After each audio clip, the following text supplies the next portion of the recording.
তো hello guys, আজকে একটা নতুন ভিডিও নিয়ে আপনাদের সামনে চলে এলাম। তো আশা করি ভিডিওটা ভালোই লাগবে, দেখতে থাকো।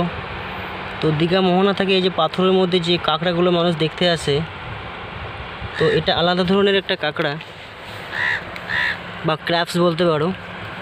এটা কিন্তু গ্রিন কালারের ক্র্যাবস বা কাঁকড়া। এই যে দেখুন, এটা কিন্তু একমাত্র দীঘা মোহনাতে আসলে দেখতে পাবে।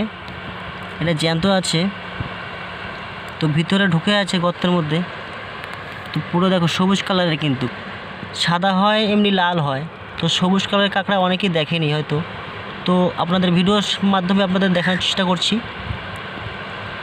তো ভিডিওটা যদি একটু ভালো লেগে থাকে তো একটা লাইক কমেন্ট শেয়ার করবেন, আর চ্যানেলে যদি নতুন হয়ে থাকে তো চ্যানেলটি সাবস্ক্রাইব করে বেল আইকনটি বাজিয়ে অল করে রাখবেন। প্রতিনিয়ত দীঘা মোহনা থেকে আপনি আপডেটটা পেয়ে যাবেন।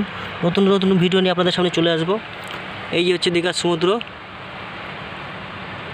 মোহনার আর কি সামনে, এই যে লাস্ট স্পট একটা। তো তার মধ্যে এরকম পাথরের মধ্যে ফাঁকার মধ্যে কিন্তু এই কাঁকড়াগুলো থাকে। এই দেখো গ্রিন কালার, একদম সবুজ কালারের কাঁকড়া। তো এরকম ইউনিক দেখো, এই যে উঠছে, দেখো কীরকম লাগছে দেখতে, ভয়ঙ্কর কিন্তু দেখতে লাগে। তো চলে যাচ্ছে ভিতরে। তো আজকের মতন ভিডিওটা এই পর্যন্তই। দেখো ভিতরে ঢুকে গেল। তো সুস্থ থাকুন, ভালো থাকবেন, দেখা হবে পরবর্তী ভিডিওতে। তো বাই।